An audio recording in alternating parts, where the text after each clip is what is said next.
બદલતા સમયની સાથે લોકોનું જીવનનું ધોરણ પણ બદલાઈ ગયું છે અને લોકોને ઘડિયાળમાં કાંટાની સાથે દોડતા ભાગના જીવન જીવવી આજની ભાગ દોડની જિંદગીને ખાવાના પીવાના ધ્યાન આપી શકતા નથી, જેના કારણે આપણે એક બીમારીનો શિકાર બની શકીએ છીએ. અને અત્યારે તમારા આહારમાં નિયમિત દહીંનું સેવન કરવાનું શરૂ કરો છો. તે સમયમાં આ કાટની છુટકારો મળશે અને કારણે દહીંમાં રહેલા ખાસ પ્રકારના પોષક તત્વોને એટલે કે બીમારી સાથે રક્ષણ આપેલા સાથે જ તમારી ઇન્ટેસ્ટાઇનને મજબૂત બનાવે છે. અને એક કહીને સુપરફૂડના કહી શકે પણ ચાલે. દૂધની સરખામણી દહીંના પ્રોટીન હોય છે કે શરીરમાં ઉર્જાને વધારતા ત્યારે વાળને સ્વસ્થ રાખવા માટે પ્રોટીનની જરૂર શાકાહારી અને માટેમાં દહીંનો પ્રોટીન બેસ્ટ વિકલ્પ છે. અને હાઇડ્રોલિક બ્લડ દહીંના બ્લડ પ્રેશરમાં જેવી બીમારી બચવા માટે તમારે દરરોજ તમારા આહારમાં દહીંનું સેવન કરવું જોઈએ.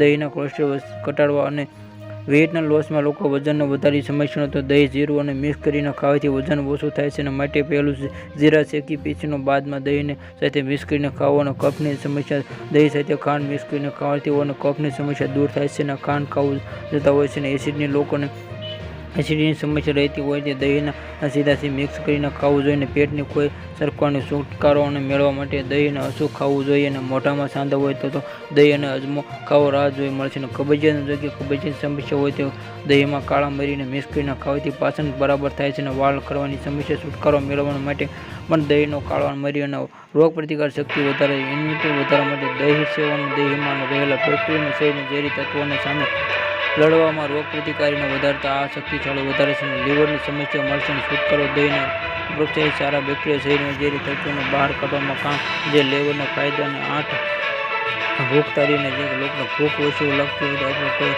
ખાવાનું મન ન થતું હોય તો આ લોકોને દહીં ખાવું સલાહ આપવામાં આવે છે. અને દહીંમાં સંતુલિત મિક્સ કરીને ખાવાથી ભૂખ લાગે છે. Subscribe my channel, like, share.